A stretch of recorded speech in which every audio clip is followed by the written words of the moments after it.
اعوذ باللہ من الشیطان الرجیم بسم اللہ الرحمن الرحیم اللہم صلی علی محمد وعلی محمد۔ بہت ہی بابرکت مہینہ ہے، اللہ کا خاص مہینہ ہے۔ اس مہینے میں سب سے بہترین عبادت کون سی ہے، سب سے افضل عبادت کون سی ہے کہ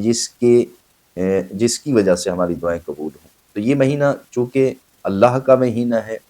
شہر رمضان الذی انزلت فیہ القرآن، یہ وہ مہینہ ہے کہ جس میں قرآن مجید نازل ہوا،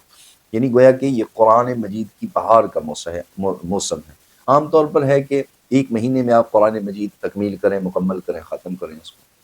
6 دن کا، 15 دن کا بھی ہے، لیکن اس مہینے میں یہ ہے کہ آپ ہر روز ایک قرآن مجید کی تلاوت کریں، اور اس کے ہر ایک لفظ کے بدلے میں، ایک آیت کے بدلے میں ختم قرآن کا ثواب ان دنوں میں درج کیا جاتا ہے، لکھا جاتا ہے آپ کے نامہ اعمال میں۔ حروف کو دیکھنا عبادت، یعنی آنکھوں کے گناہ معاف ہوں گے، اگر اس کی تلاوت سنیں تو کانوں کے گناہ معاف ہوں گے، اگر اس کی آپ تلاوت کریں آپ تصور نہیں کر سکتے کہ اس کا کتنا اجر و ثواب ہے۔ لیکن اس کے پڑھنے کا بہترین جو طریقہ ہے وہ یہ ہے، آپ قرآن مجید کھولیں، ایک آیت پڑھیے تو پھر اس کا ترجمہ پڑھیں، آپ ترجمہ پڑھیں، یعنی اپنے آپ کو قرآن کے آئینے میں دیکھیں کہ قرآن مجھ سے کیا تقاضا کر رہا ہے، کیا میں قرآن کے بتائے ہوئے قانون اور اس پر عمل کر رہا ہوں، یا میرا کوئی دوسرا راستہ ہے اور قرآن کچھ اور مجھ سے کہہ رہا ہے۔ تو چونکہ یہ قرآن کا مہینہ ہے، زیادہ سے زیادہ آپ قرآن مجید کی تلاوت کریں۔ ہاں، اگر آپ قرآن مجید کی تلاوت کر رہے ہیں، ساتھ ترجمہ پڑھ رہے ہیں، اور کوئی ایسی آیت آتی ہے کہ جو جہنم کے بارے میں ہے، آپ ہاتھ اٹھائیں، رک جائیں، دعا مانگیں، پروردگار میں گناہگار ہوں، اس جہنم سے مجھے نجات دینا۔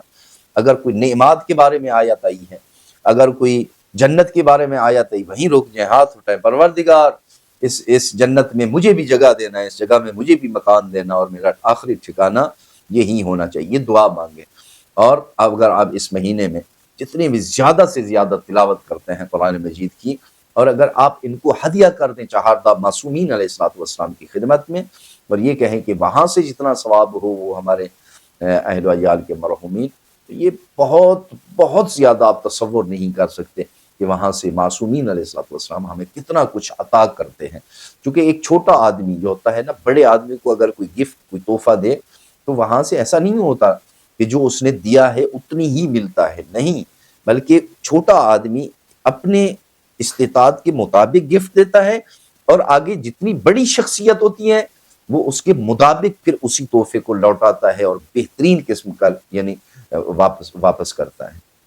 اور ہم تو ان چہاردہ معصومین علیہ السلام کی خدمت میں یہ تحائف پیش کر رہے ہیں کہ جو کسی کا احسان رکھتے نہیں ہیں۔ دعا ہے اللہ کے دو عالم ہمیں اس مہینے میں زیادہ سے زیادہ قرآن مجید کی تلاوت کرنے کی توفیق، اس پر عمل کرنے کی توفیق عطا فرمائے۔ والسلام علیکم ورحمۃ اللہ وبرکاتہ۔